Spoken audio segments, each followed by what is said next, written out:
Apakah Yesus anak Allah? Sebelumnya saya akan memberikan sebuah perumpamaan dari gambaran situasi nyata yang dari pengalaman hidup saya sendiri. Percayakah Anda kalau saya bilang saya ini adalah keturunan Tionghoa? Bagi sebagian orang yang paham, pasti langsung mengerti. Tapi sebagian lainnya pasti menganggap saya berbohong karena memandang saya hanya dari fisik. Kenyataannya saya memang keturunan campuran. Papa saya Tionghoa, mama saya Jawa. Namun secara garis keturunan, saya tetap menyandang marga Tionghoa dan tetap sah menurunkan marga kepada keturunan saya nantinya karena bersifat patrilineal. Namun bagi orang yang rasis, ya pasti mereka tetap akan menyangkal karena basicnya dari mindset mereka sendiri. Nah, sekarang kita akan masuk ke pembahasan apakah Yesus adalah anak Allah. Karena di konten-konten saya sebelumnya, banyak umat muslim yang turut memeriahkan konten saya, maka saya akan bahas dari perspektif muslim terlebih dahulu ya. Seperti yang kita tahu di dalam Al-Quran, dinyatakan bahwa Isa adalah kalimah dari Allah. Dan Isa adalah ruh dari Allah. Surah An-Nisa 171. Isa Al-Masih di dalam Al-Quran disinyalir menyepakati keilahiannya secara logis. Namun karena hal ini bertentangan dengan misi Al-Quran, makanya nggak boleh seperti itu.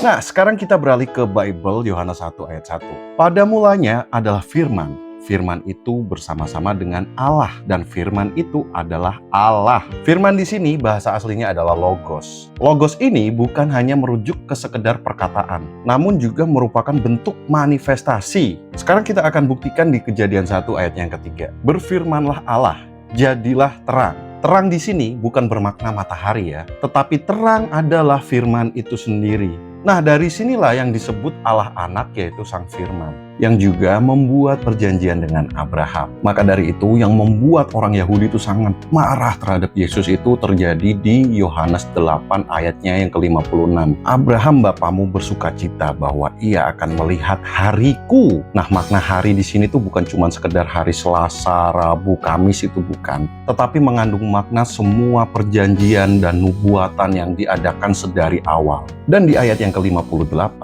sesungguhnya sebelum Abraham jadi, aku telah ada. Kata aku telah ada inilah yang dalam pemahaman orang Yahudi merujuk pada Sang Cahaya, Sang Firman, dan Allah itu sendiri.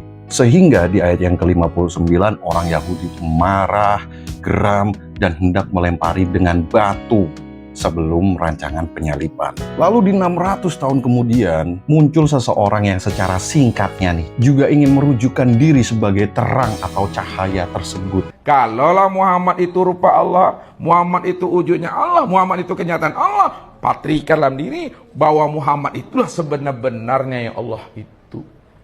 Itu Esa.